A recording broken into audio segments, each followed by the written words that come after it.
Good evening, all of you.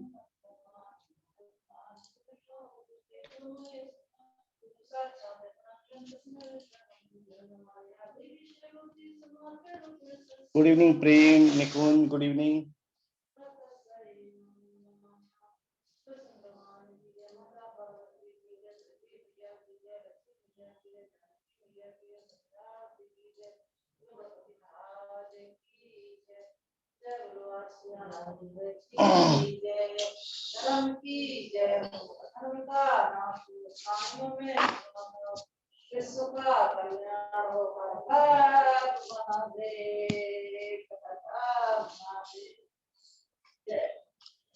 Good evening, Janam, Karthik, Harsh, Durvi, Priyanshu, Nikunj.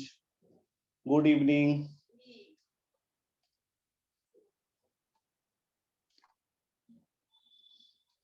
Good evening Ayush. तो बेटा अब हर हर महादेव, हमें सावन का महीना खत्म हो चुका है। वैसे अब हर हर महादेव कुछ नए जोड़ो, अब इनका महीना खत्म, कुछ नया सर्च करो हमें।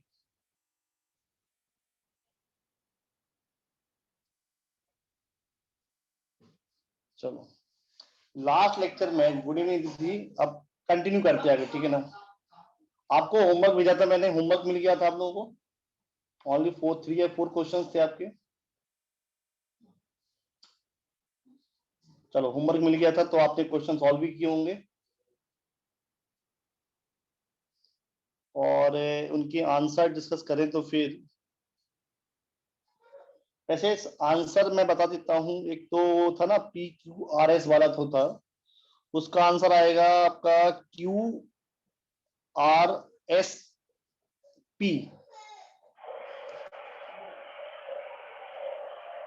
ठीक है ना।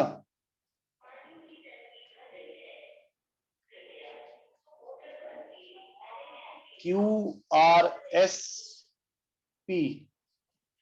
और एक क्वेश्चन था ABC वाला, मिथाइल जो जुड़ा हुआ था, मिथाइल ऑर्थो पे था, पैरा पे था और मेटा पे था, उसका आंसर आएगा CAB।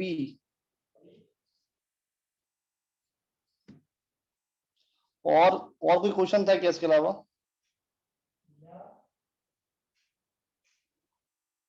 अब वो क्वेश्चन देखना पड़ेगा मुझे यार, 2 मिनट रुको, मैं क्वेश्चन देख लूं वो कौन सा क्वेश्चन था।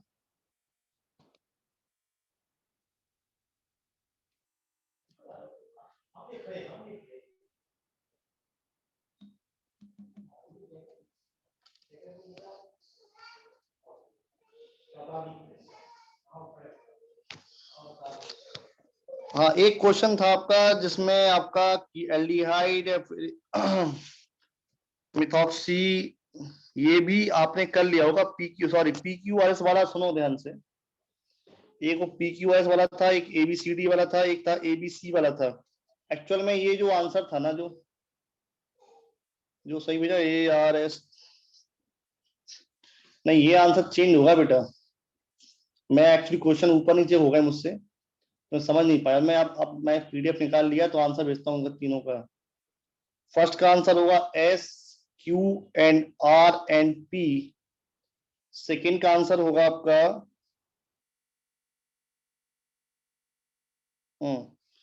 सेकेंड का आंसर है आपका BCDA। और थर्ड का आंसर जो है वो आपका होगा CAB। अब बताओ इन तीनों में डाउट किस में है? कहीं कोई डाउट किसी भी क्वेश्चन में पूछ ले अभी।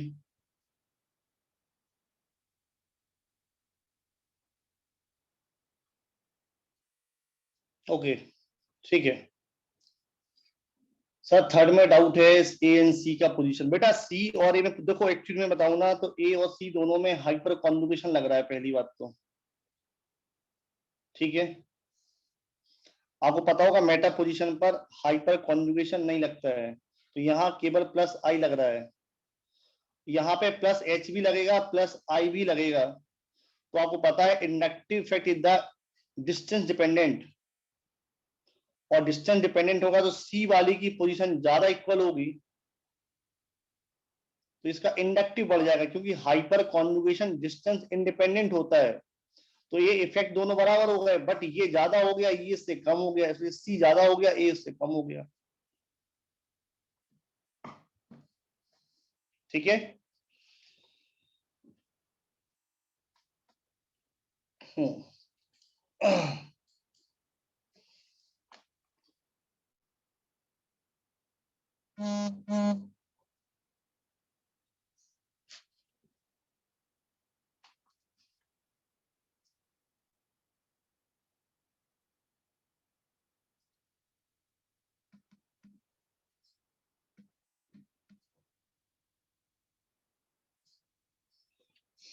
चलो, अब देखो, जो टॉपिक था अपना लास्ट क्लास में, मैं आपको हाइड्रो हेल्यूनेशन के बारे में मैंने कुछ पॉइंट लिखवाए थे और बताया था कि इसमें दो पॉइंट बहुत इंपॉर्टेंट है उसके रिगार्डिंग, एक तो मार्कोनी और एक एंटी मार्कोनी कर्व। ठीक है ना। ये दो पॉइंट जो है वो इंपॉर्टेंट है आपके, मतलब हाइड्रो हेल्यूनेशन यदि होगा तो ये दो तरीके से ही होता है, एक तो होता है आपका मार्कोनी कर्व से, एक होता है एंटी मार्कोनी कर्व से। ठीक है, लास्ट क्लास तक ये सबसे लास्ट पॉइंट था अपना क्लास का। ठीक है, अब सुनो यहाँ पे, अभी यहाँ पे कुछ टर्म्स यूज करते हैं हम लोग पहले, तो जो हमें यूज करनी है आगे चल के उनको सीखते हैं पहले। तो एक काम करते पहले मार्कोनी कर्व को ही सीखेंगे। ठीक है, फिर हम लोग आगे बढ़ेंगे, फिर हम लोग सीखेंगे इसका एंटी मार्कोनी कर्व इस तरीके से हमारा। तो आगे according to the Marconi curve, मतलब जो आपका हाइड्रो हेल्यूनेशन होने वाला है,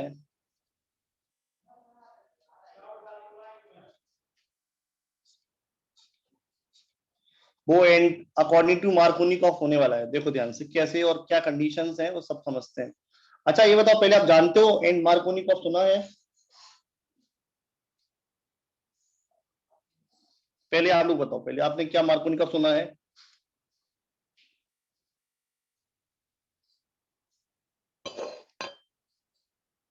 चलो अच्छी बात, सुना है तो बहुत अच्छा है। आप मार्कोनी कर्व नहीं सुना, चलो चलो देखो, जिसने नहीं सुना है उनको टेंशन की कोई बात नहीं, मैं सिखाऊंगा पूरा ब्रीफ में सिखाऊंगा। ठीक है ना, मतलब आई थिंक जिन्होंने सीखा हुआ है उनसे आई थिंक ज्यादा ही होगा। ठीक है, चलो अब सब लोग देखो ध्यान, जिसको आता है वो भी ध्यान से देखे, जिसको नहीं आता है वो भी ध्यान से देखे। ठीक है, सुनो, मार्कोनी कर्व में क्या होता है कि सबसे पहला पॉइंट तो ये है कि एडिशन ऑफ न्यूक्लियोफाइल। देखो, जो एक सबसे सिंपल डेफिनेशन जो बुक्स में लिखी होती है, पहले मैं वो बताता हूं। ठीक है,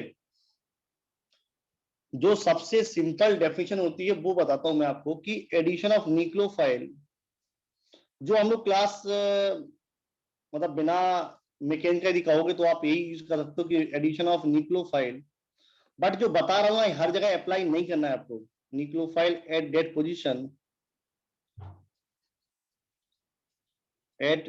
position in unsymmetrical alkene,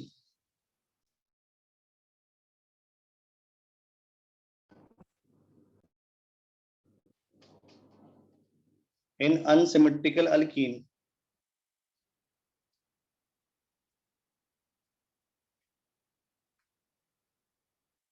where less number of hydrogen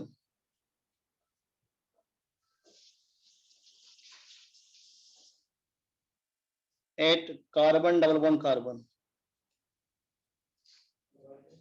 ठीक है, मतलब कार्बन अनसिमेट्रिकल अल्कीन में मुझे न्यूक्लियोफाइल वहां जोड़ना है जहां पे हाइड्रोजन लेस होते हैं, लेस अमाउंट में होते हैं। बट इसके लिए कंडीशन है, मतलब ये हर जगह अप्लाई नहीं करना आपको, ये तो केवल मतलब बहुत ही छोटे लेवल पे कहा जाए ना तो ये डेफिनेशन बोलते हैं। और वैसे आपको न्यूक्लियोफाइल वहां जोड़ना है जहां पे स्टेबल कार्बोकैटायन बनेगा। यदि मैं इसको और ब्रीफ करूं इस डेफिनेशन को ना, तो डेफिनेशन ब्रीफ करने के बाद क्या बनेगा कि एडिशन ऑफ न्यूक्लियोफाइल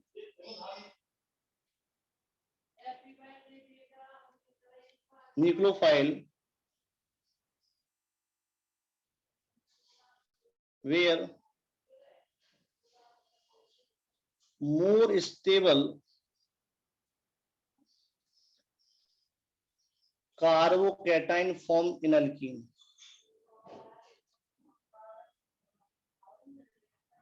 ठीक है, अल्कीन में सबसे ज्यादा जहां स्टेबल कार्बोकैटायन बनेगा वहां न्यूक्लियोफाइल ऐड करना है।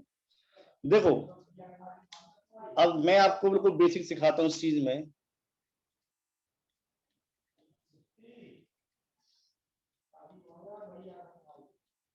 ठीक है, देखो ये आपकी अनसिमेट्रिकल कोई अल्कीन है, और मैं आपको यदि डायरेक्ट बताऊं तो सपोज एक HBr हो गया, मैंने यहाँ पे ऐड किया। अच्छा बताओ अनसिमेट्रिकल एल्कीन में H सबसे कम कहाँ किस पोजीशन पे है? आप केवल दो पोजीशन चेक करनी है आपको, केवल ये दोनों, और कहीं चेक नहीं करना है। इन दोनों में कहाँ पे कम है बेटा? ऑब्वियस बात है यहाँ पे कम है ना H। हाँ, मतलब सिंपल सा न्यूक्लियोफाइल कौन है यहाँ पे? Br न्यूक्लियोफाइल है, मतलब आप आंसर क्या दोगे? आपका आंसर ये आ जाएगा।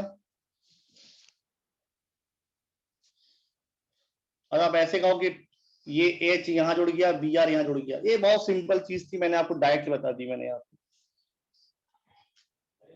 अब देखो यहाँ पे, और यदि मैं एक सिंपल इसका मैकेनिज्म समझाऊंगा आपको, और बाकी तो फिर देखो आप लोग।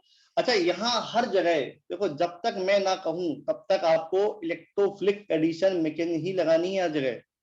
जब तक कि मैं कुछ अलग से आइडेंटिफाई ना करूं तब तक आपको यहाँ पे इलेक्ट्रोफिलिक एडिशन रिएक्शन मैकेनिज्म ही अप्लाई करोगे।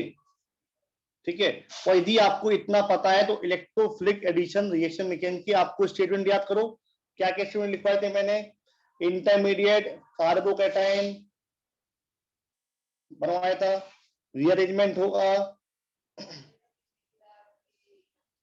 पहले इलेक्ट्रोफाइल अटैक करेगा, न्यूक्लियोफाइल नहीं करता है, बाद में फिर न्यूक्लियोफाइल अटैक करता है। ये सारे पॉइंट याद आ गए ना?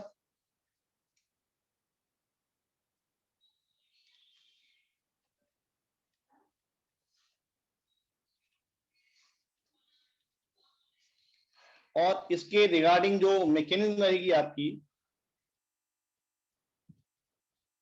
वैसे बहुत सिंपल है ये।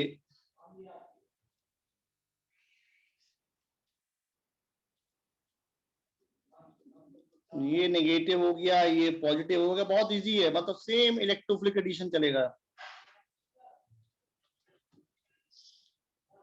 सॉरी उल्टा लगा।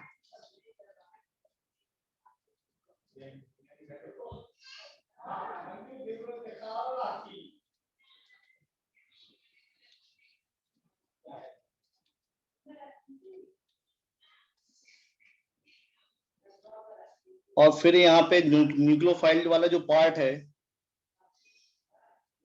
Br माइनस,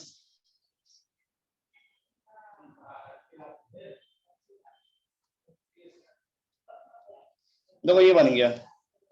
समझ में आया बेटा? इजी है।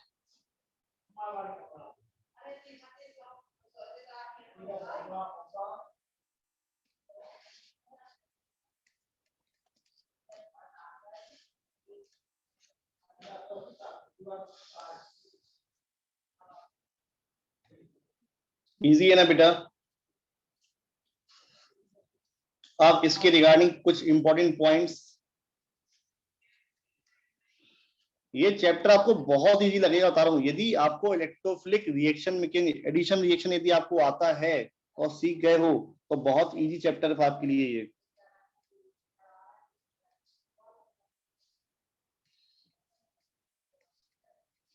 The order of reactivity of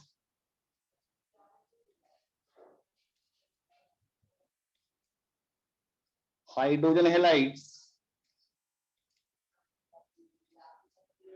in alkene, तो जो ऑर्डर होता है वो HI are more reactive than of HBr, more reactive than of HCl and more reactive than of HF।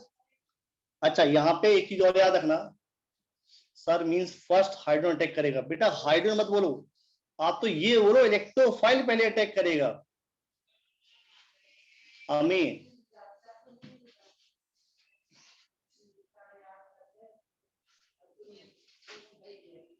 भाई सिंपल सा है, इलेक्ट्रोफिलिक एडिशन पढ़ रहे हैं मतलब इलेक्ट्रोफाइल अटैक करने वाला है, और यहाँ इलेक्ट्रोफाइल H पॉजिटिव है।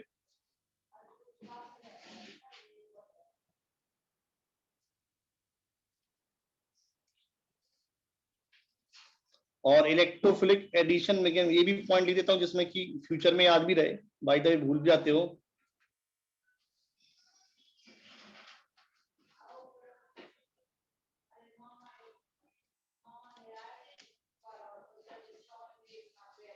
चलो अब बताओ, पहले तो ये सारे पॉइंट समझ में आए तो ये नोट करो पहले आप।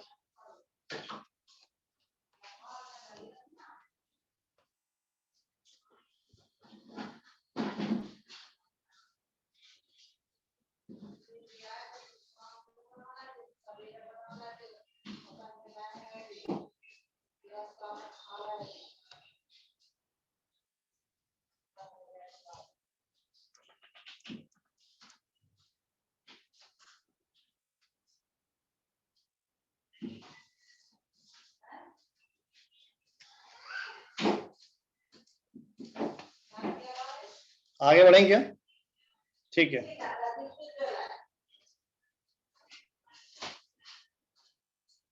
अब देखो इसके क्वेश्चन जो है ना दो टाइप से आते हैं।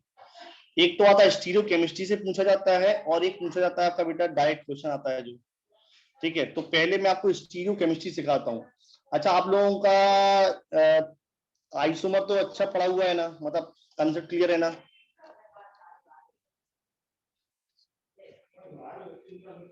चलो okay, very good. Stereo chemistry of addition of HX। देखो मैं आपको एक चीज बताऊं ना, एग्जाम में जो क्वेश्चन आता है बेटा, तो मैक्सिमम पॉसिबिलिटी ये बनती है कि क्वेश्चन स्टीरियो केमिस्ट्री के रिगार्डिंग ही आता है। मतलब क्वेश्चन डायरेक्ट नहीं आएगा, वो स्टीरियो केमिस्ट्री के रिगार्डिंग आएगा, इसलिए इसको समझना बहुत जरूरी है।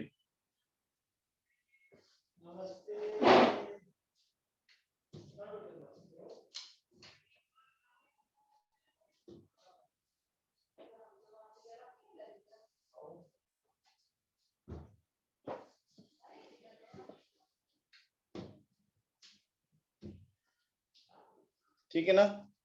अब देखो स्टीरियो केमिस्ट्री में क्या है, ये सपोज अल्कीन है तो आपको पता होगा जो अल्कीन होती है वो sp2 हाइब्रिड कार्बन होते हैं इसके पास। ये भी sp2 हाइब्रिड कार्बन है, ये भी sp2 हाइब्रिड कार्बन है। मतलब अल्कीन जो होती है वो एक प्लेनर स्ट्रक्चर है, मतलब एक प्लेन में एग्जिस्ट कर रही है। ठीक है, ये जो है वो एक प्लेन में एग्जिस्ट कर रही है ना। अब देखो यहां पे बेटा, जब ये इलेक्ट्रोफाइल अटैक करने को आया तो आपको पता है कि यहाँ पे पोलराइज, मतलब मैकेन को ही लेके चल रहे हैं अभी हम लोग, ये नेगेटिव हो गया ये पॉजिटिव हो गया। इसने अटैक कहां पे किया? इस पोजीशन पे अटैक किया ये। ठीक है, तो इसका जो नेक्स्ट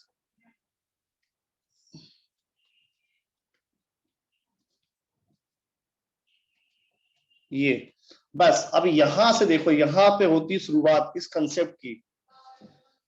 क्या कंसेप्ट है? आपको पता होगा कार्बोकैटायन क्या होता है, sp2 हाइब्रिड है ना।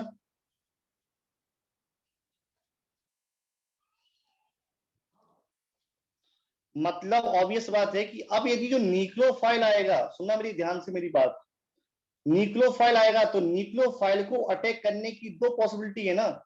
या तो वो प्लेन के ऊपर से अटैक करे या प्लेन के बॉटम से अटैक करेगा, क्योंकि स्ट्रक्चर तो प्लेनर है ना।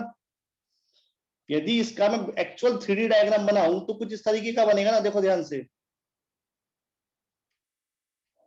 और यहाँ पे क्या जोड़ा इससे मतलब नहीं है, बट अभी हाल फिलहाल इससे मतलब हमें इस बारे से। तो जो न्यूक्लियोफाइल है वो प्लेन के अबव भी अटैक कर सकता है, प्लेन के बॉटम में भी अटैक कर सकता है ना। मतलब आपके पास जो प्रोडक्ट बनेगा वो उसके पास दो पॉसिबिलिटीज होंगी ना।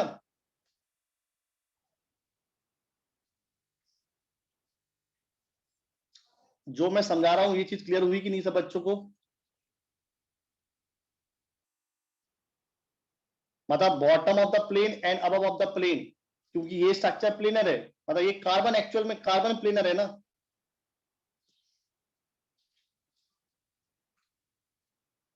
तो आपके सामने जो स्ट्रक्चर ड्रॉ होगा वो इस तरीके से हो जाएगा ना। मतलब यहाँ पे यदि मैं स्ट्रक्चर बनाऊं तो आप ऐसे कह सकते हो ना स्ट्रक्चर को कि ये जो है न्यूक्लियोफाइल या तो इस तरीके से ऐड हो जाएगा या न्यूक्लियोफाइल इस तरीके से ऐड हो जाएगा ना।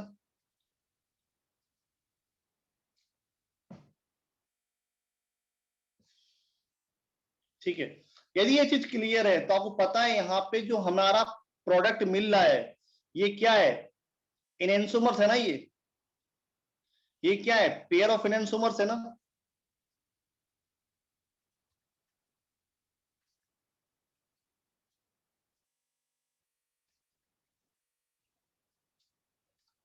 पेयर हटाओ इनएंसोमर्स से।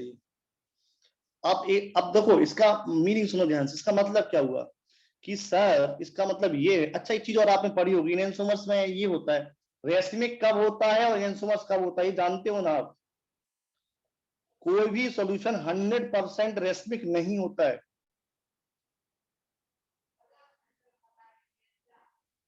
यस, तो फिर इनएंसोमर्स, क्योंकि आप कभी भी परसेंटेज को डिफाइन नहीं कर सकते हो कि कितना वो आपका मार्कोनिकॉफ जा रहा है, मतलब कितना आपका रेसमिक बन रहा है, कितना आपका इनएंसोमर्स बन रहा है, क्योंकि आप कभी भी परसेंटेज डिफाइन नहीं कर सकते मिक्सचर के अंदर, कितना परसेंट डी आइसोमर है कितना एल है, तो आप इसको क्या बोलोगे, इनएंसोमर्स बोलोगे।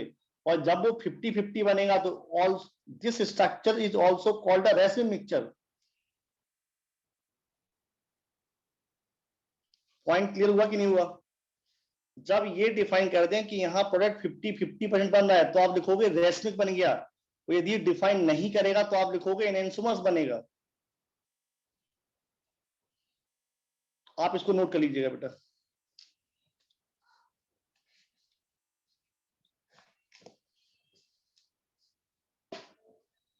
हो गया, वेरी गुड।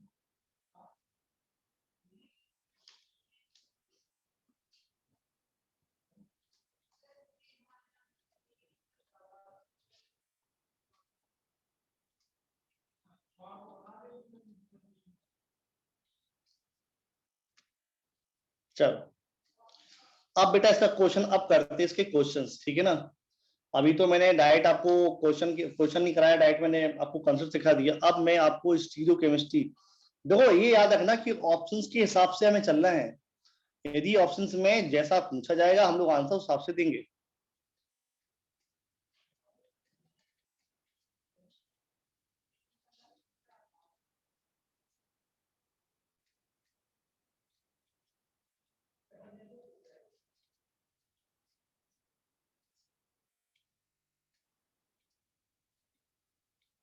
चलो बताओ बेटा इसका आंसर। तो आपको देखो मैं बताता हूं हुआ क्या होगा इसमें। आपका सबसे पहले तो ये बन गया होगा, देखो ध्यान से,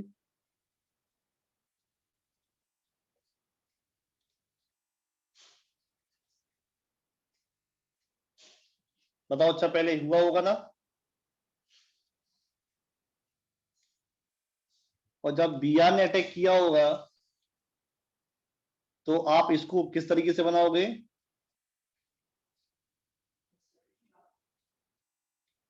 अब यहाँ वैसे किसी का प्लेन डिफाइन नहीं है तो आप अपनी मन से भी प्लेन किसी को भी दे सकते हो, कोई भी प्लेन दे सकते हो।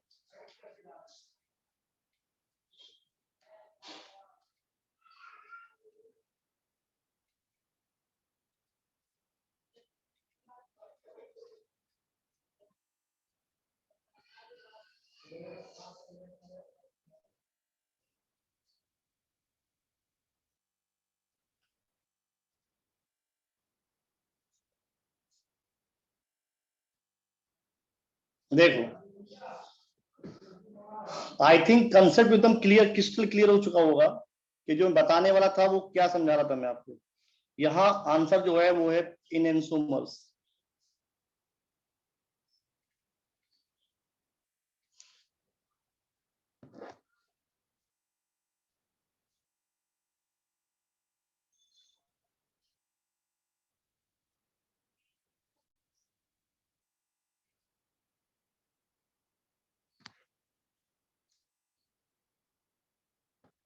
कोई डाउट।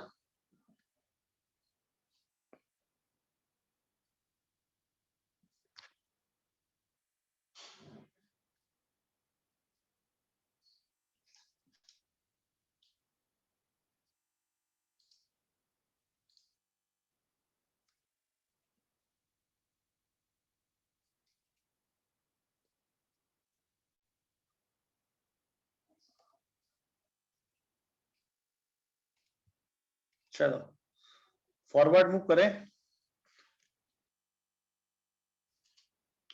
अब थोड़ा सा और भी क्वेश्चन और कराया बेटा कि होमवर्क में देते हैं बाकी सारे question?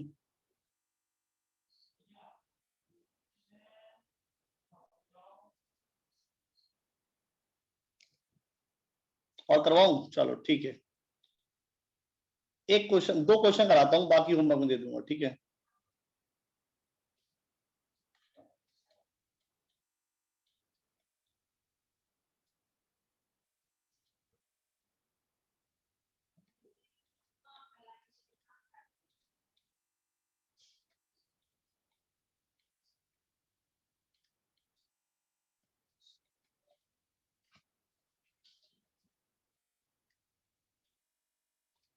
What is the product of this reaction?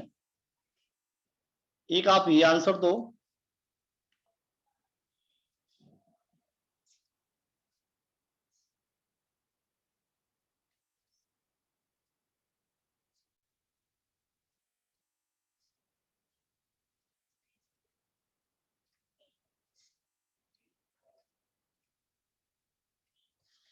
ये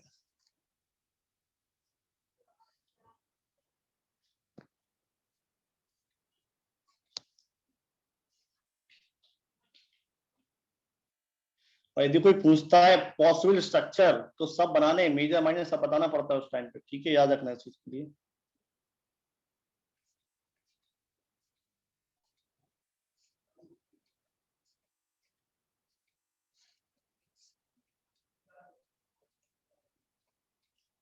चलो 3 क्वेश्चन हैं, अभी करके दिखाओ।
सर वो रिवाइज नहीं किया तो नेम लिखवा नहीं आ रहा है, बट डायग्राम बन गया ना, तो ठीक है, रिवाइज नहीं किया कर लेना, मतलब ये नहीं है।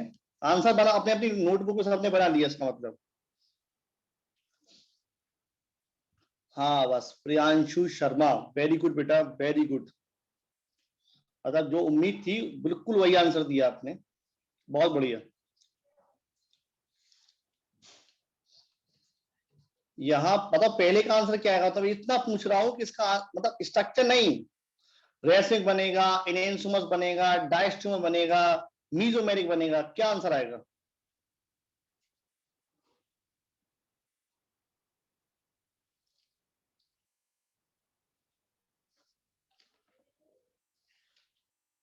बेटा जवाब दो हमें।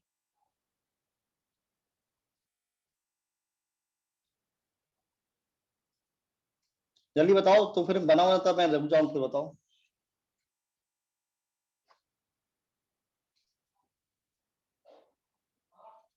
नहीं नहीं प्रियांशु बेटा, मैं एक्चुअल में ये चाह रहा हूँ कि आप ये बताओ, जो क्वेश्चन मैंने पूछा पहला वाला, मैं ये कह रहा हूँ यहाँ पे प्रोडक्ट क्या बनेगा?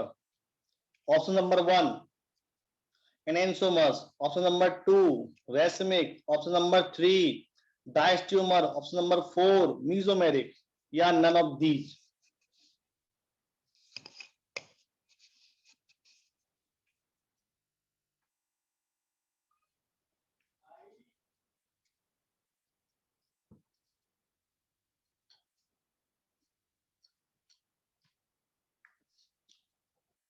चलो मैक्सिमम लोगों का आंसर तो सही आ रहा है।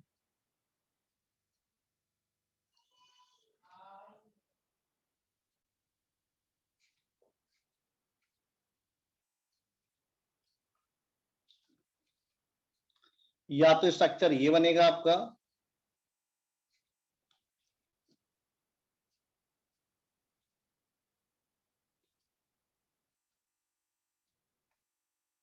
या फिर स्ट्रक्चर आपका ये बनेगा। और नो डाउट आप लोग का आंसर सही होगा, डैश ट्यूमर बनेगा बेटा ये, नॉट एन एंसोमर्स। समझ में आ गया ना?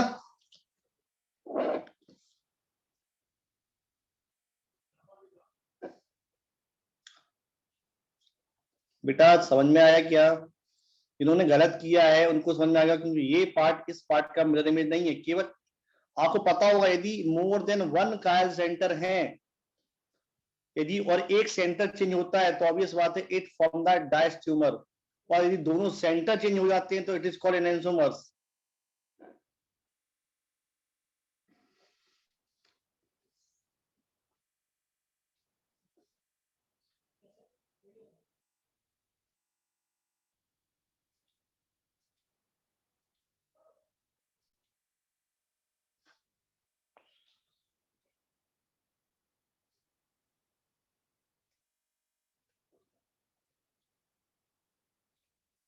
इसका आंसर आपका ये आएगा। एक ही बना दो इस बार, क्योंकि यहाँ पे स्टीरियोकेमिस्ट्री नहीं है तो जरूरत नहीं बनाने की, बाकी पता तो है ही।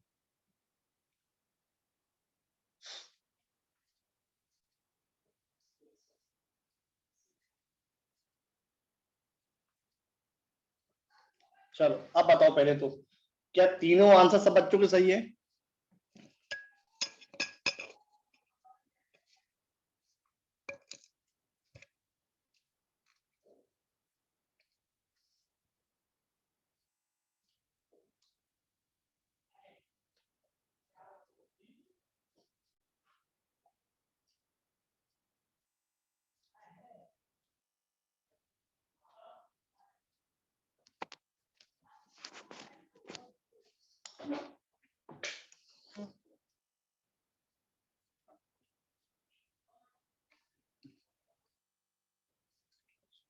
इसको नोट कर लो।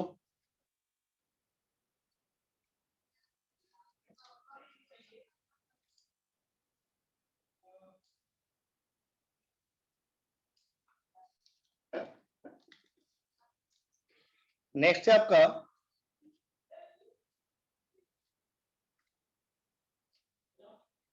Peroxide effect.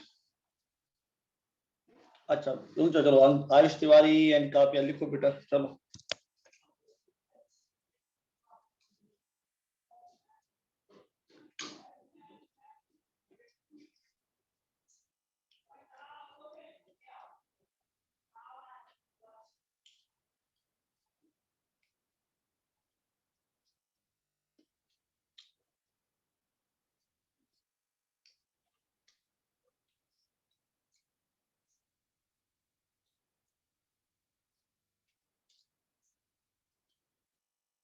काव्या हो गया बेटा?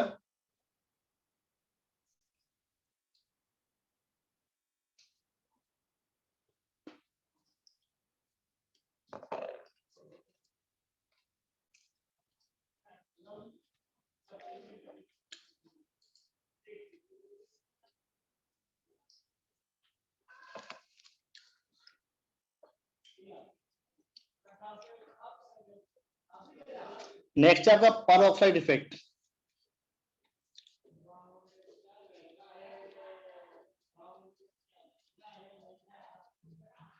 एंटी मार्कोनिकॉफ,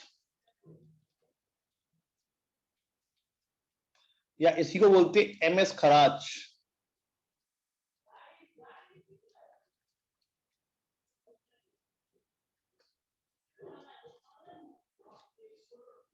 एक्चुअल में इनका जो रूल था वो एंटी मार्कोनिकॉफ के जस्ट अपोजिट था।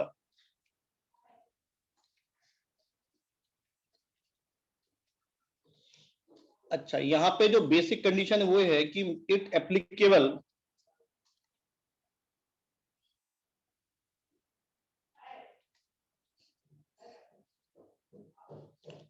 only in addition of HBr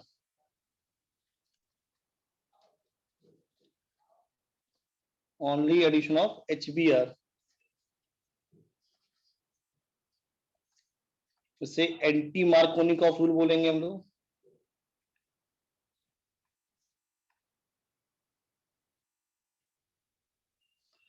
और इसके रिगार्डिंग और भी पॉइंट्स है, जैसे एंटी मार्कोनिकॉफ जो है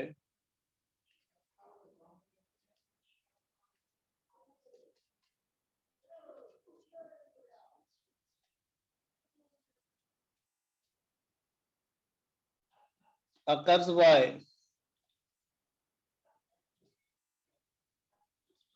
free radical substitution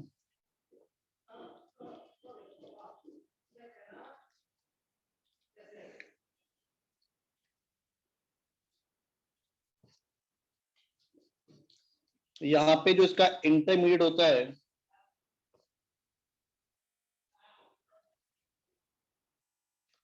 वो होता है फ्री रेडिकल।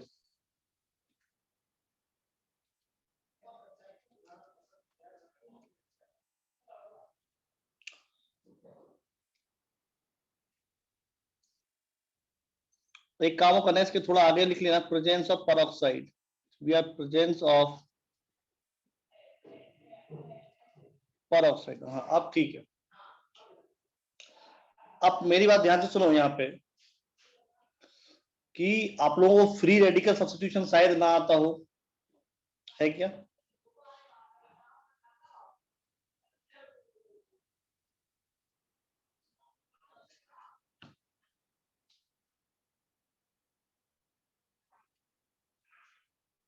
बच्चों में कुछ पूछ रहा हूं, free radical substitution mechanism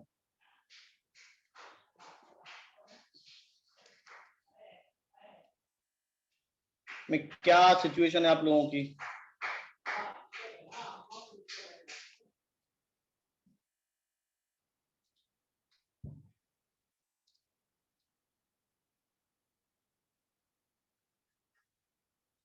zero. और कोई किसी प्लस में है कोई, या सब जीरो कंडीशन पे है, पैदी कर रहे हैं अपना?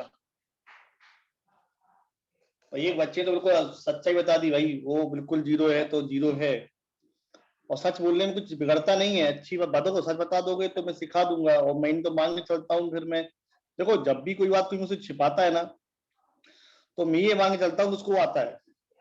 अब वो अलग बात है कि नहीं आता है, आता है, ये आपकी रिस्पॉन्सिबिलिटी। बट यदि नहीं आता है तो आप खुल के बताओ कि हाँ सर नहीं आता है।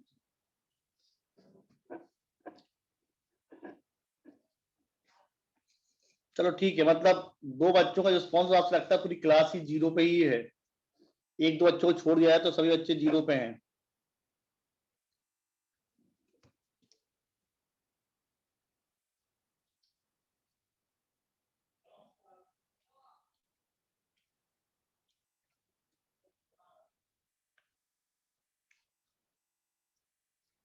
याद नहीं है बेटा, याद नहीं। एक्चुअली देखो, रिएक्शन में आपने सीखा नहीं है तो आपको सिखाया भी नहीं गया होगा।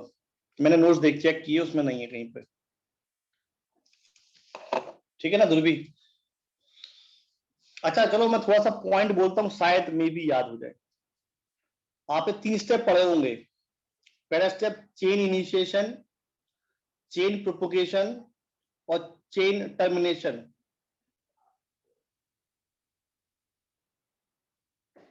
ये स्टेप के नाम सुने कभी क्या? चेन इनिशिएशन, चेन नहीं पढ़े, चलो ठीक है। अब देखो बेटा यहाँ पे, चलो चलो ठीक है, मैं आपको सिखाता हूँ इसके बारे में, ठीक है ना? मैं इसी चैप्टर में इसी रिएक्शन में ले लेता हूँ सारा। एक पॉइंट और लिख लो इसमें, बहुत इजी है, और यदि चाहो तो आप डायरेक्ट करोगे तो और जल्दी आएगा आंसर। क्या है? यदि आप इस मैकेनिक को सीधा करना चाहो तो आप डायरेक्ट आंसर दे सकते हो उसका। क्या कि ये मैं जो पॉइंट लिख रहा हूँ ये डायरेक्ट आंसर बताने के लिए लिख रहा हूँ केवल, और ये हर जगह अवेलेबल है, हर जगह applicable. Sorry, addition of nucleophile in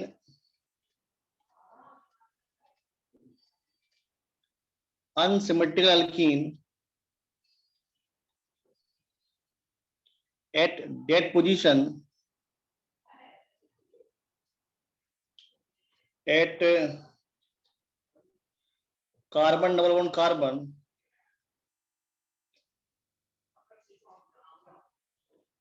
sorry sorry statement गलत हो रहा कुछ, लेकिन at that position, at that position where more number of hydrogen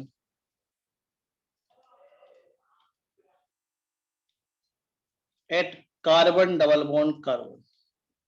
ठीक है, अब इस पॉइंट को मैं आपको डायरेक्ट बताता हूँ, मैकेन भी समझाऊंगा, लेकिन थोड़ा पहले डायरेक्ट और फिर मैकेन, दोनों चीजें देखो। जब किसी क्वेश्चन में यदि डायरेक्ट काम चल रहा होता तो हम लोग मैकेन को फोकस करना तो है, बट हिसाब का करना है, ठीक है।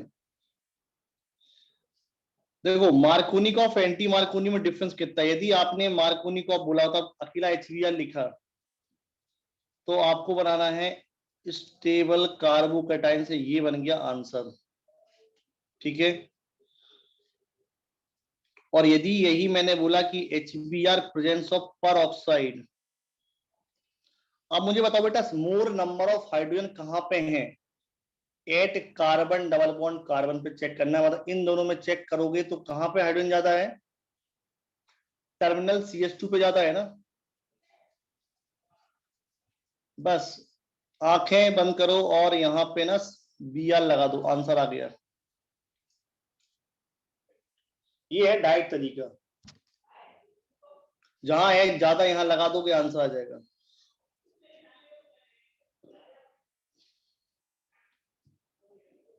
ये पॉइंट क्लियर हुआ कि नहीं हुआ?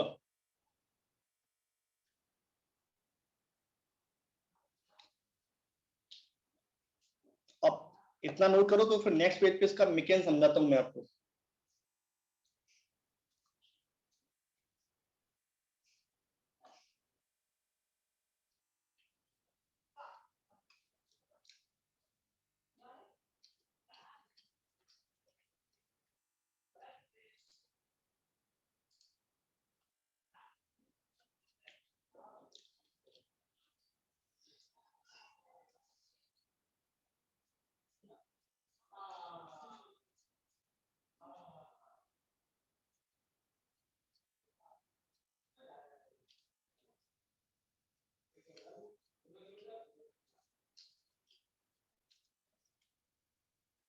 चलो नोट हो गया होगा।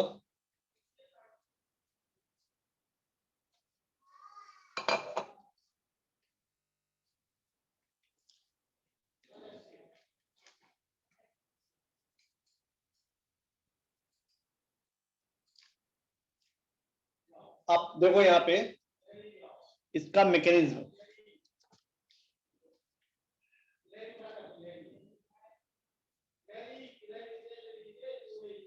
चलो जो लास्ट पेज पे मैंने क्वेश्चन किया था उसी के रिगार्डिंग में मैकेन लिखता हूं पहले तो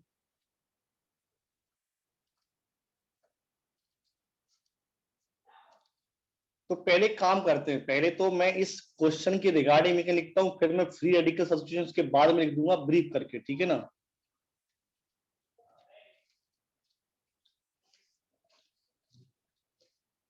मैकेन में सबसे पहले जो परऑक्साइड यूज करना है हमें वो है बेंजोइल परऑक्साइड, बेंजोइल परऑक्साइड। ये क्यों? क्योंकि ये ऑर्गेनिक परऑक्साइड है ये। अच्छा एक चीज और है, शायद आपने फ्री रेडिकल बनाना तो सीखा ही होगा क्लास में, कि फ्री रेडिकल सनलाइट की प्रेजेंस में बनता है, पर ऑक्साइड की प्रेजेंस में बनेगा, इलेक्ट्रिसिटी की प्रेजेंस में बन जाएगा, सनलाइट की प्रेजेंस में बन जाएगा, ये पढ़ा हुआ है ना। और हीट की प्रेजेंस में भी फ्री रेडिकल का फॉर्मेशन पॉसिबल है। हाँ एक ट्रिक होती है सर, फोन नाम से है कुछ, एक फोटोसिंथेसिस हो गया, हीट हो गया, चलो इतना याद है तो ठीक है।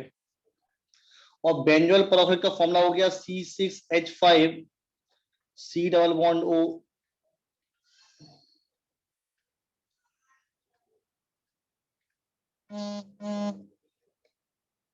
ये हो गया, ठीक है। पहला काम है फ्री रेडिकल, तो फ्री रेडिकल बनेगा परऑक्साइड का C6H5 C double bond O, आपको पता होगा कि फ्री रेडिकल जब बनता है तो होमोलिटिक फ्यूजन होगा, मतलब इन प्रेजेंस ऑफ सनलाइट ये बॉन्ड जो ब्रेक होगा वो यहां से ब्रेक होगा ना, ये तो फ्री रेडिकल बन जाएगा, वही 2 मोल बनेगा।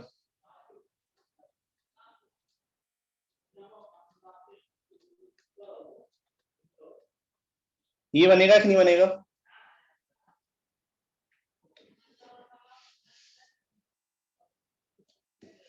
बच्चों बस नोट देखो, नोट में थोड़ा टाइम लगा दो, लेकिन जब मैं समझाऊं ना तो उस टाइम समझो केवल मेरी बात को।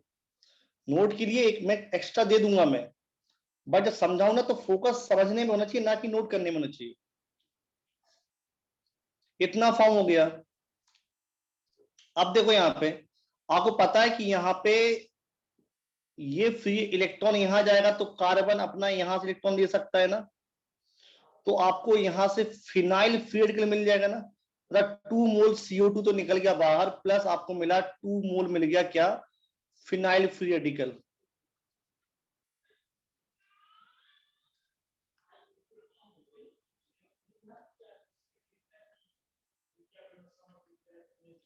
फिनाइल फ्री रेडिकल मिल गया। अब फिनाइल फ्री रेडिकल का काम क्या, मैंने इसका 1 मोल लिया,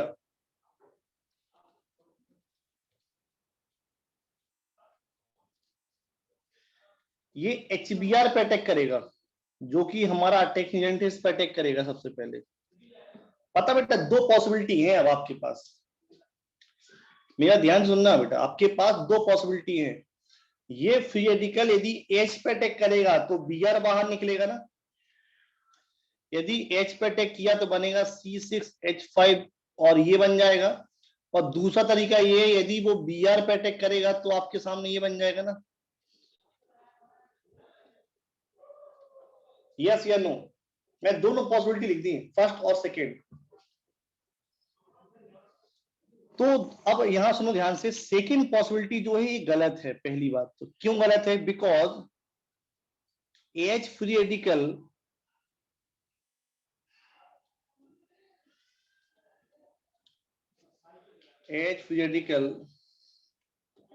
is highly unstable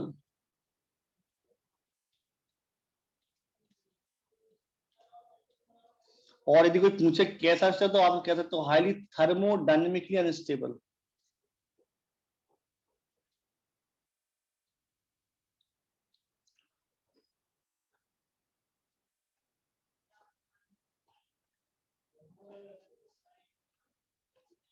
मतलब ये प्रोसेस तो नहीं होने वाली है। प्रोसेस कौन सी होगी बेटा, ये होगी ना। मतलब आपको यहाँ पे अटैकिंग रिएजेंट कौन सा मिलेगा, Br मिलेगा।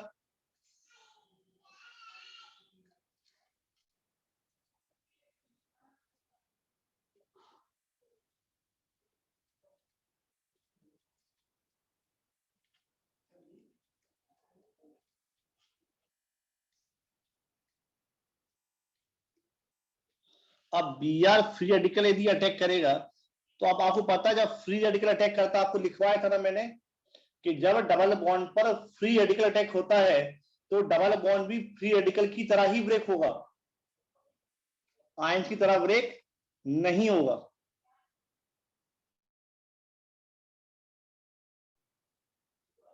ये मैंने स्टेटमेंट बताया था आपको स्टार्टिंग लेक्चर स्टार्ट में। डबल बॉन्ड का नेचर कैसा होगा, जो अटैक करता है उसके साथ उसका नेचर होता है।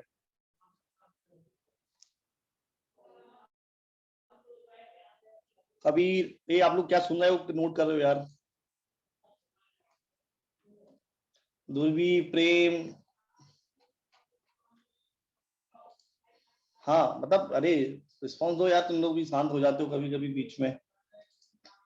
तो Br फ्री रेडिकल यदि अटैक करेगा तो अब देखो ध्यान से आप, ये डबल बॉन्ड भी या इलेक्ट्रॉन ये लेके जाएगा, इलेक्ट्रॉन अपना लेके ये जाएगा, तो Br को भी अटैक करने के पास 2 पॉसिबिलिटी हैं।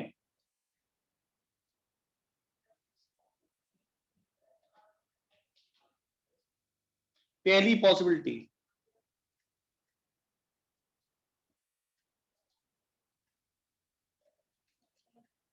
ऐसे ही बन जाए, सेकंड पॉसिबिलिटी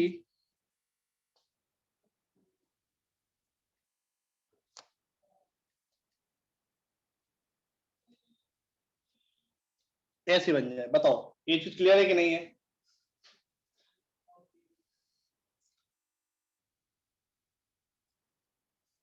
या तो ऐसा बनेगा या फिर वो ऐसे बनेगा। अब आप मुझे बताओ, ये 2 डिग्री है और ये 1 डिग्री है, विच आर मोर स्टेबल?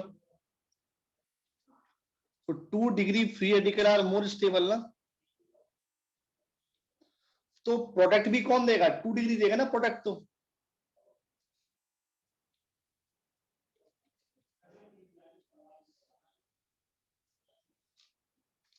तो ये HBr पे फिर अटैक करेगा ये, तो ये H पे अटैक करेगा, Br को बाहर निकाल देगा, एज अ फ्री रेडिकल बाहर निकालेगा।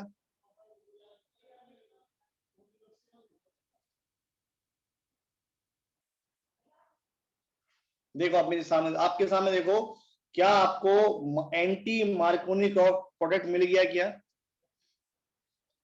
More stable intermediate, more stable product देता है और मेजर देता है। ठीक है।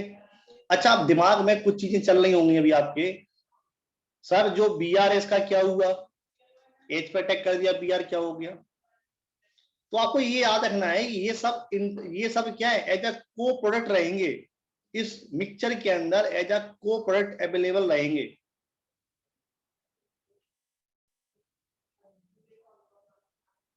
और अभी मैं नेक्स्ट पेज पे इसका प्रॉपर मैकेनिज्म लिखवाऊंगा तो आपको और भी समझ में आ जाएगा कि फ्री रेडिकल, अभी मैंने क्या किया, फ्री रेडिकल सब्स्टिट्यूशन की समरी बता दी मैंने आपको एकदम एज इट इज लिख के। मैंने स्टेप डिफाइन नहीं किया कहीं पे कि कौन सा स्टेप कहां लग रहा है। वैसे यार आपने अल्केन यदि पढ़ा होगा तो आपने फ्री रेडिकल सब्स्टिट्यूशन तो पढ़ा ही होगा।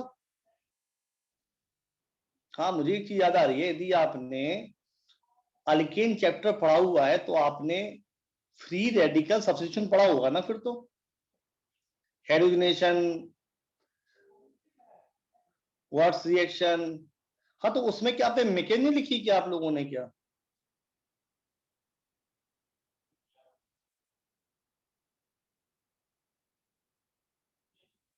आप लोगों ने मैकेनिज्म लिखी होगी ना। हाँ, तो वहां पे यार सर ने लिखवाया होगा आपको free radical substitution, chain initiation, chain propagation, chain termination. ये नहीं लिखा है? अच्छा, जस्ट अभी एक काम करो, कोई एक बच्चा ना मुझे अभी जस्ट फोटो खींच के भेजो। अच्छा, हेलोनेशन का नोट्स का, नोट्स जिस पेज पे लिखा है ना, उसका एक फोटो भेजो मेरे पास जस्ट।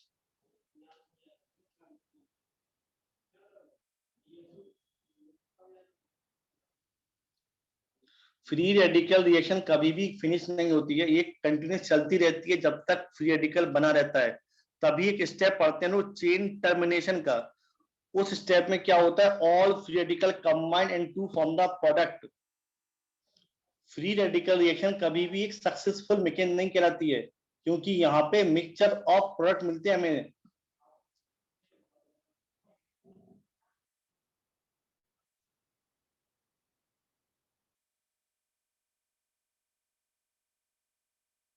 एक बार हमें फोटो सेंड कर दो यार कबीर, या कोई भी स्टूडेंट एक बार मुझे फ्री रेडिकल रिएक्शन मैकेनिज्म का, सर ने बताया था, देखो आ गई तुम्हारे सामने, एक बार फोटो भेज दो यार, है ना? याद आ गया, अच्छी बात है, बट एक बार हेलुनेशन का एक फोटो भेजो।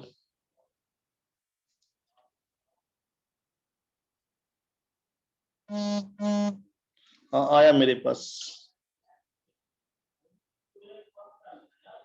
अब बताओ, आप लोग कह रहे थे सर ने पढ़ाया, सर ने सामने पहले पेज पे लिखवाया सर ने, initiation process step and the propagation step and termination.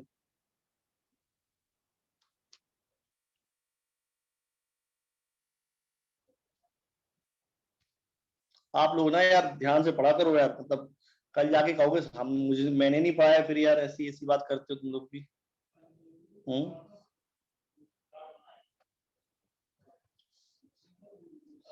अच्छा, मैं अब एक बार थोड़ा रिवाइज कर देता हूँ, आपने पढ़ाया ठीक है, याद करा देता हूँ मैं। नहीं नहीं, ये थोड़ा मतलब देख के एक बार 2 मिनट, यदि याद नहीं आ तो 2 मिनट नोट्स पलट के देख के तुरंत बता दो, वो ज्यादा अच्छा है ना? वही मैं कहूंगा ना, कोई टीचर ऐसा नहीं है जो मैकेन ना कराए और डायरेक्ट आपको रिएक्शन लिखवा के निकल जाए, ऑर्गेनिक में स्पेशली। सुनो मेरी बात अब। मैं एक बार रिवाइज कर देता हूं ओरली। चेन इनिशिएशन का मतलब होता है formation of free radical, formation of free radical for attacking reagent. Attack करने के लिए फ्री रेडिकल बनाएगा किसमें? चेन इनिशिएशन में, to initiate the chain. Propagation का मतलब होता है कि new type of free radical form in this step, नए तरीके के फ्री रेडिकल बनते हैं इसमें। और टर्मिनेशन का मतलब होता है कि all free radical combine into form the product, कैसा भी प्रोडक्ट बने लेकिन कंबाइन सबको होना है और आंसर लिखना है। ये सर ने भी एक्सप्लेन किया होगा इसी तरीके से।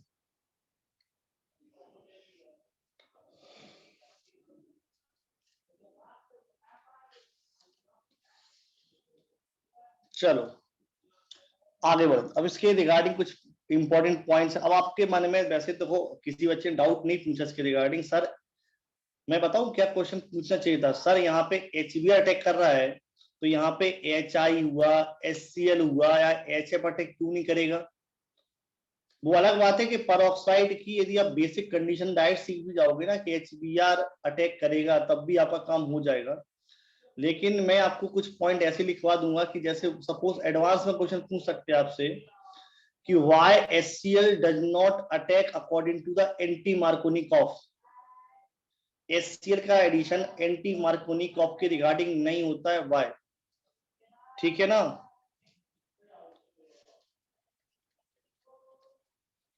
तो नोट लिख लो यहाँ पे।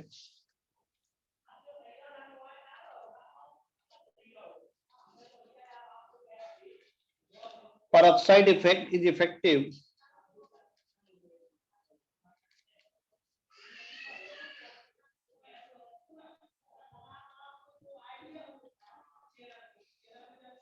only in case of HBr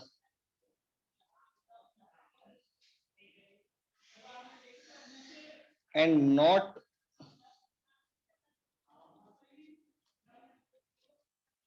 effective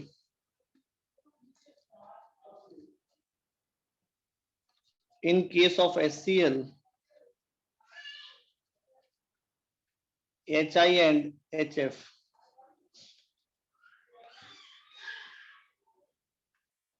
ठीक है, ये इसका हेडिंग है। पॉइंट देखो इसकी, सुनो ध्यान से। For free radical reaction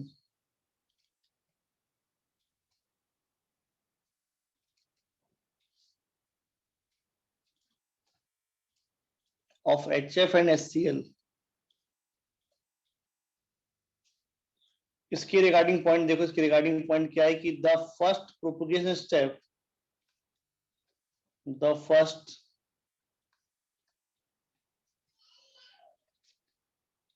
propagation step is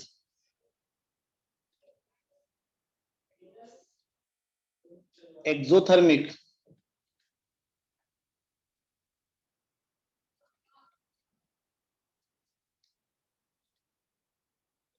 because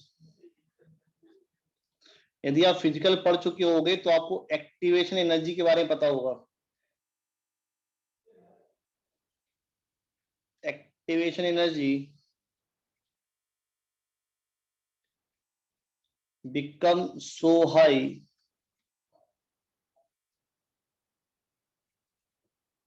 and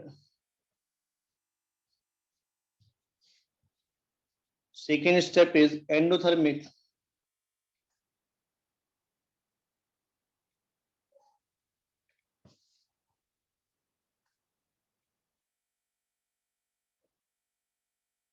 because HF and HCl bond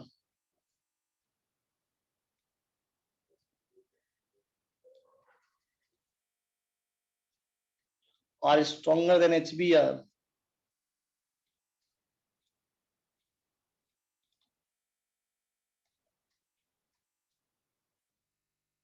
So overall reaction with HF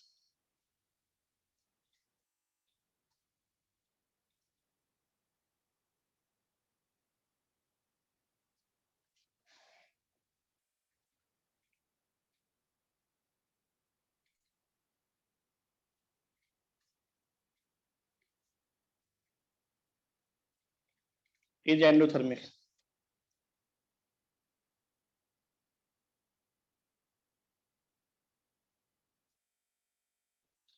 तो ये पॉइंट लिखा है, इसको पढ़ लो पहले एक बार। जो लिखा है कि द प्रोपोगेशन स्टेप, क्योंकि दो स्टेप रिएक्शन है तो प्रोपोगेशन स्टेप जो होता है वो एक्सोथर्मिक है, क्योंकि एक्टिव एनर्जी क्या होती है इसकी, हाई होगी। और दूसरा स्टेप जो है वो है आपका क्या, एंडोथर्मिक, क्योंकि HF और HCl स्ट्रॉन्गर बॉन्ड है तो required the heat to break the bond which is not favor the reaction move in the forward direction, it move into the backward direction, so reaction is not possible.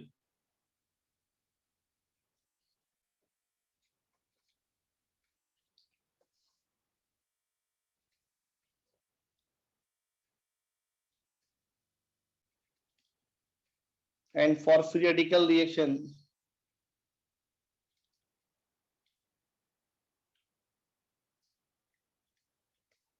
of HI,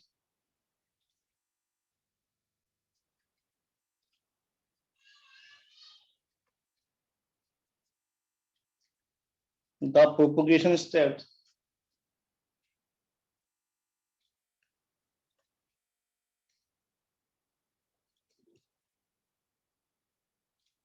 is endothermic because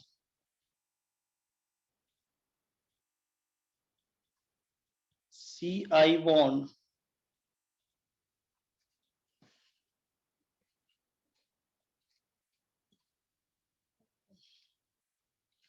is weaker than carbon carbon pi bond. अगर carbon carbon pi bond से week है तो obvious बात है ये bond ही नहीं बनेगा। ये जो मैंने आपको बताया हुआ है ये एक्सपेरिमेंटल डेटा पे बेस्ड आपका कंटेंट है ये।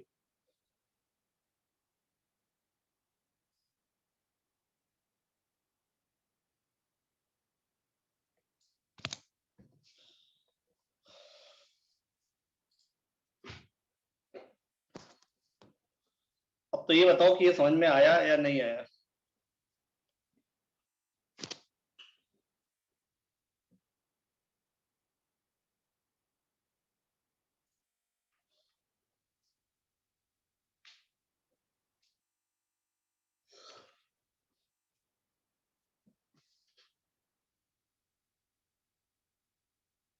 बाकी इसका मैकेनिज्म भी समझ में आ गया आप लोगों को कि इसका मैकेनिज्म कैसे लिखना है। अब लगाओ उसके क्वेश्चंस। ठीक है, एक दो क्वेश्चन लगवाते हैं एंटी मार्कोनिकॉफ के।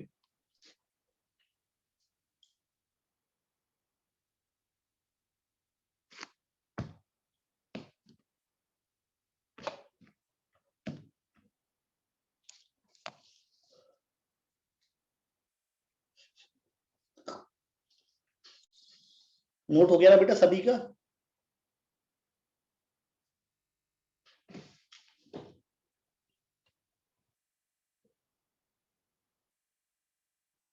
हम्म।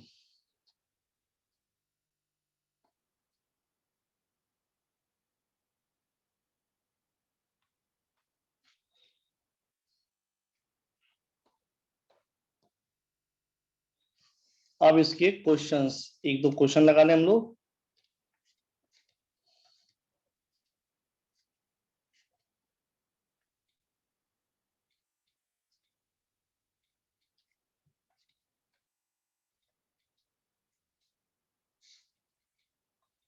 याद रखना केवल HBr, वो भी परऑक्साइड की प्रेजेंस में, तभी लगाना एंटी मार्कोनिकॉफ। ये नहीं कि बस HBr देखा और दौड़ पड़ो उसके पीछे।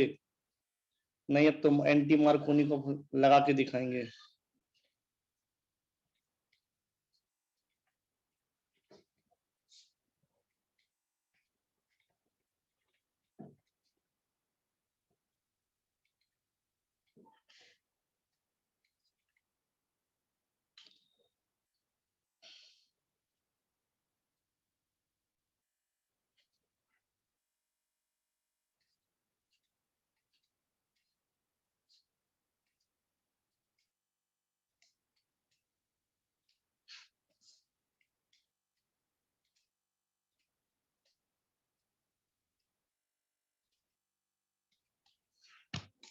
चलो बताओ बेटा, तीनों के आंसर बताओ जल्दी से।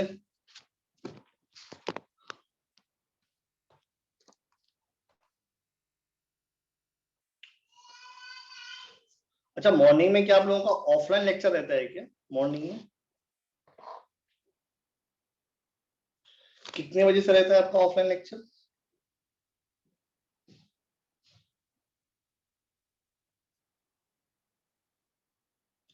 नाइन से 1:30, इतना लंबा?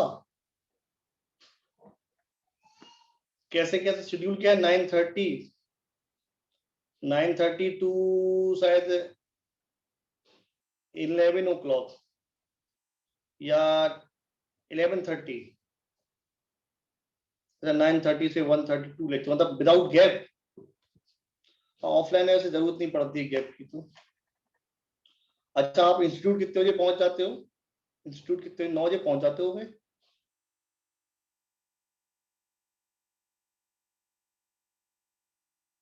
9 बजे पहुंच जाते हो।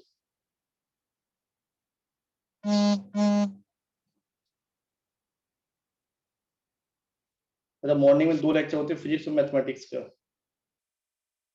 अच्छा अच्छा अच्छा, हाफ आवर का ब्रेक। अच्छा, नहीं मैं एक्चुअली सोच रहा था कि यदि आप मॉर्निंग में फ्री रहते होगे तो मॉर्निंग में मैं भी अपना लेक्चर लगा लेता। तो ये नाइट में क्या है ना, तुम लोग मतलब सेचुरेटेड नहीं हो पाते, एकदम फ्रेश पढ़ भी लेते हैं।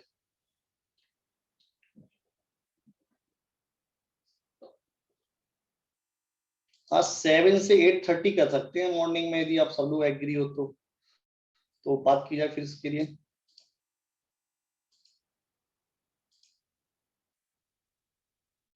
सभी एग्री होंगे तभी बात होगी, वरना तो फिर टाइम सुटेबल है फिर ये। मतलब मुझे ऐसा कोई पर्सन, मुझे कोई प्रॉब्लम नहीं। देवाशीष, जिम टाइम है यार, पढ़ाई में अभी थोड़ा 1-2 साल ना करो। सीएस की क्लास रहती है 8 से 9, कंप्यूटर साइंस की क्लास होती है। अच्छा अच्छा, चलो चलो चलो, कोई बात नहीं। तो फिर तो टाइम में कोई भी चेंजेस नहीं, टाइम यही रखेंगे। यदि आप लोग कोचिंग दूसरी सब्जेक्ट की है तो फिर ठीक है, यही टाइम सुटेबल है फिर। नहीं, आफ्टरनून में पॉसिबल नहीं हो सकता बेटा। मेरा क्लास या तो अर्ली मॉर्निंग या फिर लेट नाइट।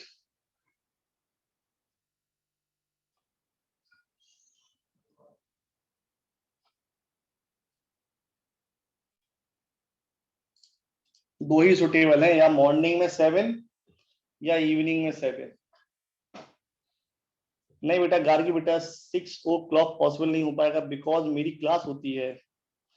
मैं 5:30 पर फ्री होता हूँ मैं इवनिंग में। तो आप समझो बेटा, आपको सुनना होता है, मुझे बोलना पड़ता है, तो थकावट ज्यादा हो जाती है ना।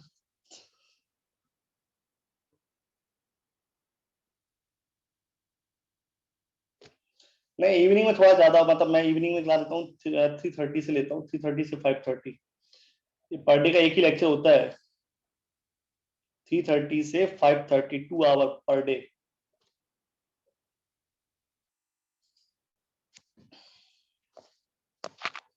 चलो देखते हैं, आधे घंटे यदि हो सकता है तो पॉसिबल तो और जल्दी कर लेंगे, 6:30 कर लेंगे। हाँ नहीं, वो अलग बात है कि यदि मॉर्निंग में पढ़ोगे तो फायदा ज्यादा रहता है यार, क्योंकि मॉर्निंग में एकदम माइंड फ्रेश रहता है ना, तो समझ में भी ज्यादा आता है।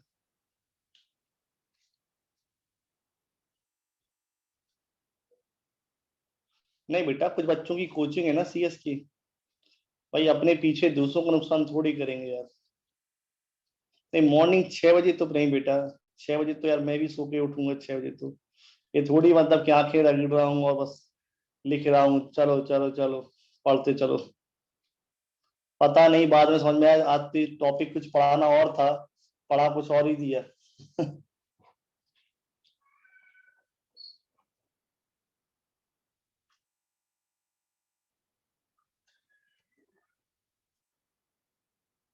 चलो पहले सीएस के लिए पर्टिकुलर टाइम डिसाइड कर लो पहले, कि पॉसिबल है चेंज होना। ठीक है, तो आपका 7 o'clock से कर दूंगा मैं, 7 से 8:30। हाँ, बात कर लो पहले, पहले चलो डिसाइड कर लो, पक्का कर लो। ठीक है, ऐसा कंफर्म कुछ नहीं है, पहले आप लोग कंफर्म हो जाओ फिर मुझे कंफर्म करना, ठीक है। बाकी जिम वाला, जो जिम वाले हैं वो एक्चुअल में इवनिंग में करें जिम अपनी।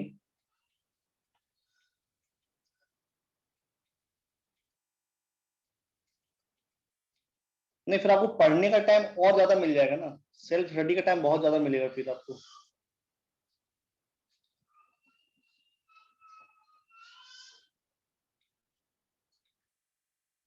आप इसी कोचिंग में पढ़ते क्या, सीएस की कोचिंग क्या, कि बाहर कहीं पे? 6:15 से बाहर, अच्छा 6:15 से 7:45, अच्छा सीएस की कोचिंग हो गई। बट मैं 7 o'clock से रखूंगा, 7 से 8:30, बस आधे घंटे में आप इंस्टीट्यूट पहुंच जाओगे क्लास खत्म होने के बाद।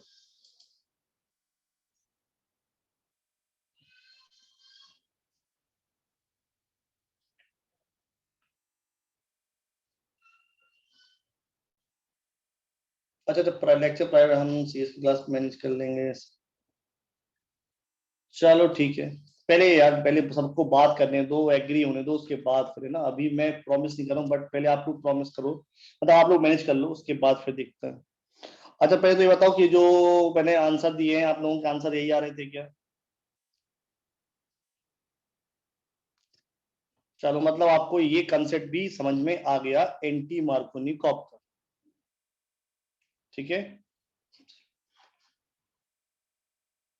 Next topic. अब रिएक्शन नंबर थर्ड। मतलब हर टॉपिक पे ना कमांड होनी चाहिए, सर फर्स्ट वाले में डाउट है, हाँ बेटा क्या डाउट है? बेटा एंटी मार्कोनी कॉपर बनाओगे तो बी आर यहीं जुड़ेगा ना। यहाँ प्लेन पे कोई फर्क नहीं पड़ा, यहाँ प्लेन की नीड ही नहीं है पहले बताने की, है ना। उसमें जो ब्रांच के CS3 है उस पे बी आर नहीं होंगे क्या, उस क्योंकि वहां बेटा आप फिर कंसेप्ट पे मिक्स मिक्स कर रहे, मैंने बोला था, देखो कहीं पे लिखा है, मैं बताता हूँ मैं आपको क्या लिखा है, कहाँ चेक करना है, at carbon double bond carbon पे चेक करना है, बाकी कहीं चेक नहीं करना पूरे में। जिन कार्बन की जो डबल बॉन्ड है ना उनमें चेक करना है कि एच कहाँ ज्यादा कहाँ कम है, ठीक है ना। और एंटी मार्कोनिकॉफ वाले में हाइड्रोजन जहां ज्यादा होते उसको मेजर करते, ये हमें इन दोनों को चेक करना है केवल।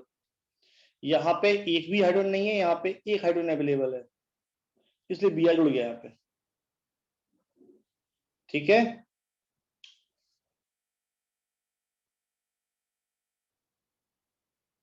समझ में आया बेटा कि नहीं आया?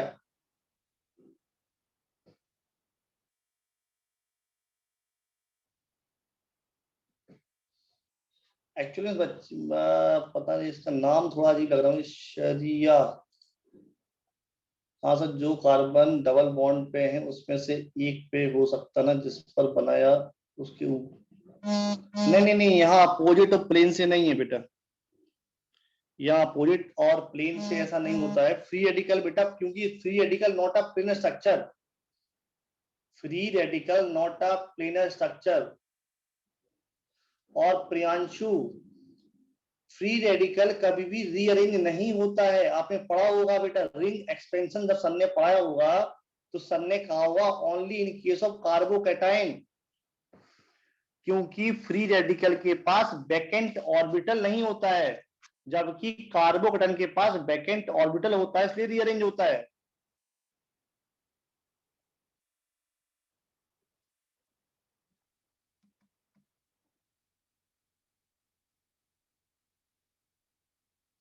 ओके,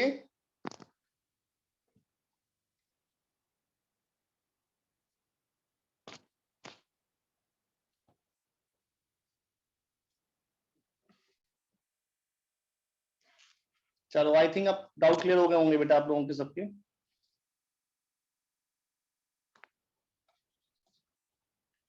नेक्स्ट है addition of water. It means ये आपका टॉपिक शायद पढ़ा हुआ है, मैंने देखा था आपके जीओसी में, सॉरी रिएक्शन मैकेनिज्म में शायद,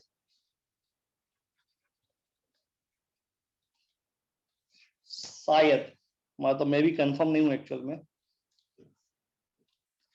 चलो मैं बताता हूँ, इसको बोलते हैं एसिड कैटालिस्ट हाइड्रेशन।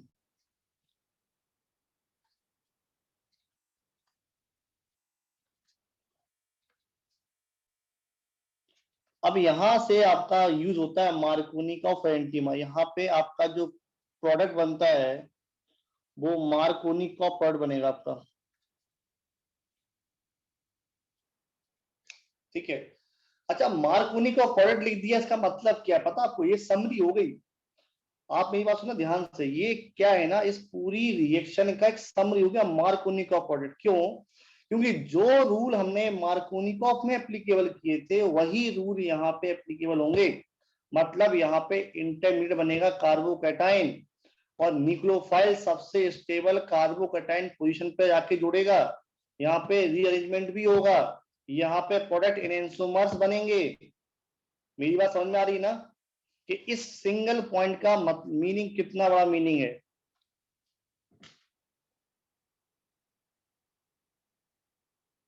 मतलब सिंगल पॉइंट बहुत कुछ डिफाइन कर रहा है कि यहाँ प्रोडक्ट आपका एनेंसोमर से कार्बोकैटाइन फॉर्म होगा, रीअरेंजमेंट होगा, न्यूक्लियोफाइल वहां जुड़ेगा जहां पे पॉजिटिव चार्ज स्टेबल होगा। ठीक है, तो सारे पॉइंट एकदम माइंड में रिपीट हो गए ना? मैंने 2 बार रिपीट किए, आपको भी याद हो गए होंगे।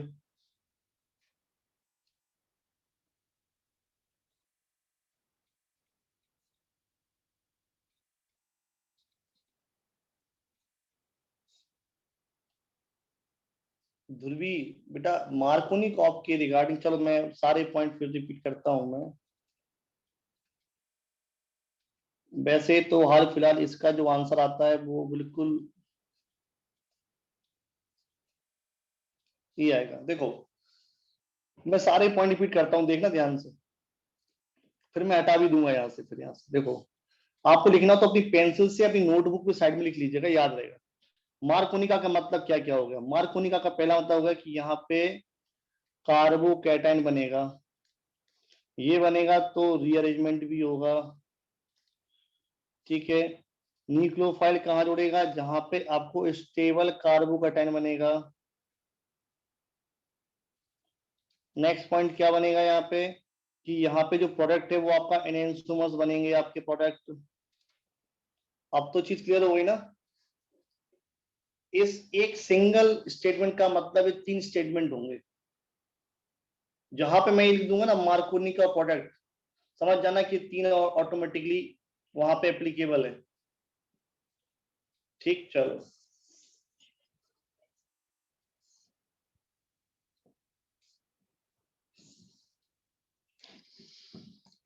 हाँ, तो इसका मैकेनिज्म, अब मैकेन के बारे में तो आपको आइडिया हो ही गया होगा। यहाँ मैकेन कौन सा लगने वाला है? Electrophilic addition reaction mechanism.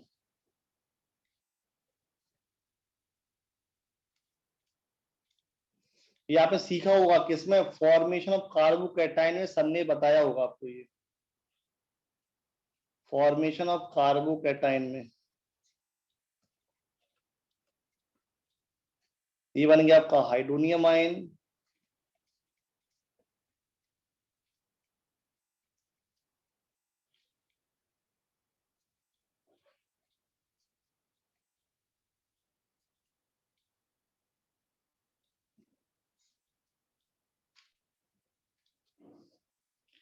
तो यहाँ पे आपका बॉन्ड ये नेगेटिव, ये बॉन्ड यहाँ ब्रेक होगा तो यहाँ से H+ जाएगा।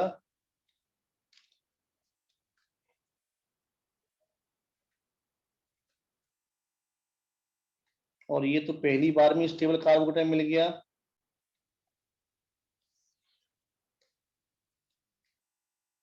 Plus H2O। अब H2O जो होगा वो एज ए न्यूक्लियोफाइल काम करेगा इस कार्बोकैटाइन के लिए।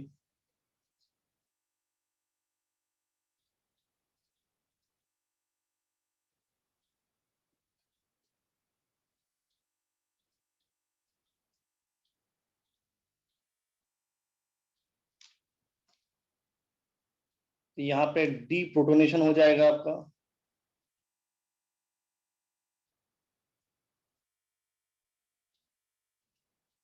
और जो प्रोडक्ट आपने लिखा था वो आपके सामने मिल जाएगा। ये हो गया अल्कोहल।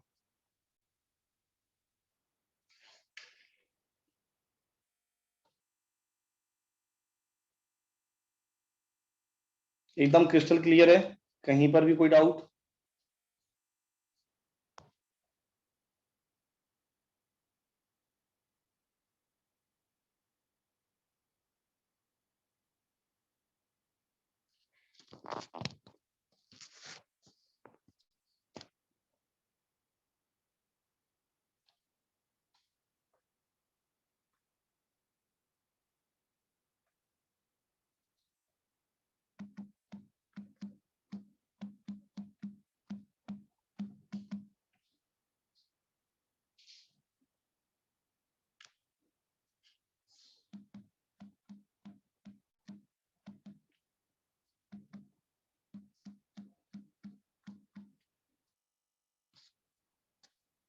चलो ये नोट हो गया हो।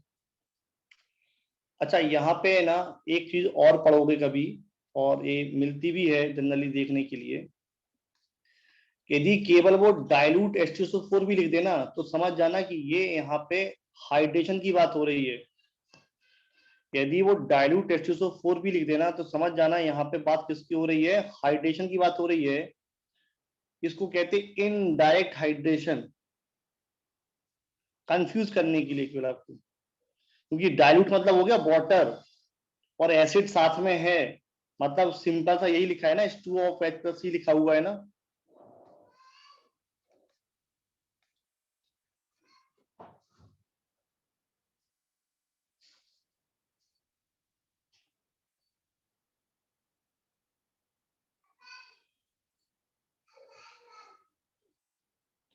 हमें प्रेम,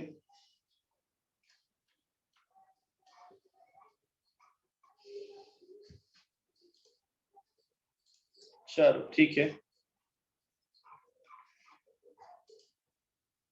हाँ मतलब आज जो पढ़ाया सब समझ में आ गया ना, तो आज मैं आपको फिर इसका होमवर्क देने वाला हूँ, ठीक है।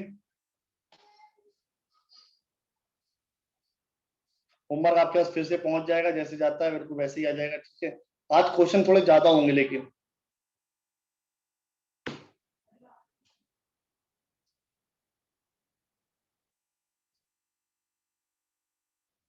नहीं बेटा मैं एनआईटी से हूँ, आईआईटी से नहीं, मैं एनआईटी से।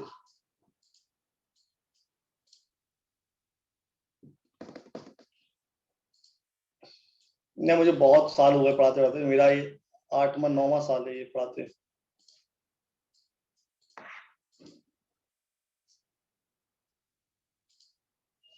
हाँ एनआईटी इलाहाबाद।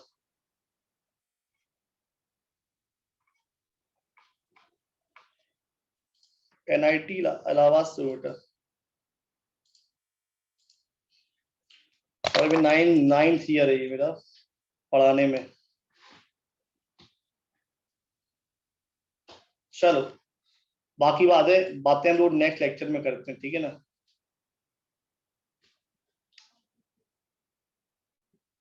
Okay bye.